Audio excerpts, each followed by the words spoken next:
Okay, we're going to take a look at the Gerber Diesel Multitool in black stainless. It comes with a carrying case. It's got a Velcro closure. It's actually a very tight fit. And it's got a belt loop attachment only, no clip, so you can't just stick it over your, the edge of your waistband. You have to have an actual belt to use the case. So for the tool itself, it's black stainless, and it's a fairly sturdy tool. It's very pliers centric, so if you use pliers a lot, this might be the multi-tool for you. We'll get more into that later. You can see the pliers don't quite stow all the way, so if you carry these in your pocket, you might end up with a hole worn in your pocket after a year or so, if you don't use the sheath or something like that. So we'll go ahead and get into operation and how it works. It's got squeeze buttons right here on either side for what Gerber calls like a quick access one-handed opening. So if you squeeze both of these, and well, you have to flick your wrist pretty hard, you can get it open. It takes a bit of practice, and it takes a bit of wearing in. When I first got this, I couldn't get it to do it, the opening with one hand. I'd have to use two hands. There we go. So the pliers themselves are, a little bit the needle nose pliers shape. Got a spot for, turning hex head nuts, and then they've also got a wire cutter right here. So if you use pliers all the time, that's what Gerber seems to have focused on in this tool. Because if you want to get to anything else, you have to deploy the pliers, and then open this up, close the pliers, and it's still open a bit right here, and the pliers are still deployed, so I like to pull the pliers back up. So it's a little bit awkward to get to any other tools. There's a lot more steps than just about 90% of the multi-tools out there. Some of them actually have, on the outside of the handle you can pull the tools out, which I actually prefer that configuration.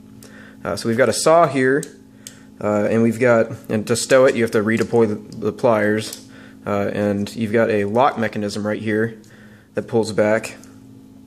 And you can actually see the plate inside moves back. It's a metal plate inside, but the outside is plastic, which I don't like. I really wish they had made this out of metal, or come up with some other design that didn't use plastic. I'm a little bit nervous about that. So the locking mechanism, you just pull this down and it'll fold back in. On this side you've also got a can opener and a bottle opener that's got kind of a flat head screwdriver on it right here. Then you've also got a lanyard loop. I don't know how much use this will get because the tool is too heavy to use as a keychain, so I'm not quite sure why they included this. And then it's got a pair of actually really good scissors that stow vertically like this and deploy. They've got a spring integrated in it, and it's actually very smooth, crisp cuts. On the other side you've got a serrated knife blade.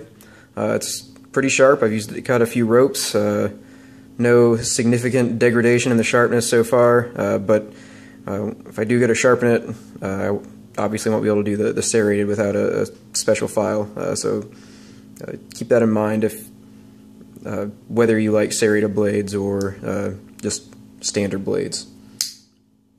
On the other side you've got a file. It's got a rougher side and a smoother side, and then in the middle it's a little hard to get these out. They've got a clip right here, or a little fingernail groove here, but I don't have much in the way of fingernails. Anyway, we've got a smaller flathead. On the other side of that we've got a larger flathead, and then in the middle is a wannabe Phillips bit. It's not, if you can see it, it's flat, and it's got a tiny little cross section right here. I know they were doing it for the sake of space savings, but I really don't like this bit. I've used it on a couple Phillips head screws. It cams out very easily. You have to put a lot of force into keeping it aligned and keeping it pressed into the screwdriver head, or the screw head. And I've only used it on screws that were pretty loose to start with. If I had something that was in there tight that I really needed to get open, I really doubt I could do it with this screwdriver. So it loses marks there. On the other hand, we've also got, you can see my fingers are covered with black residue. This comes from, I think it's the oxide coating, or a grease or something they packed it in, and I've taken paper towels to this thing and wiped it down, and it still leaves a black residue all over my hands. So wearing this with like a pair of khaki pants, like a work pants or something like that, is definitely out unless you want gunk all over them.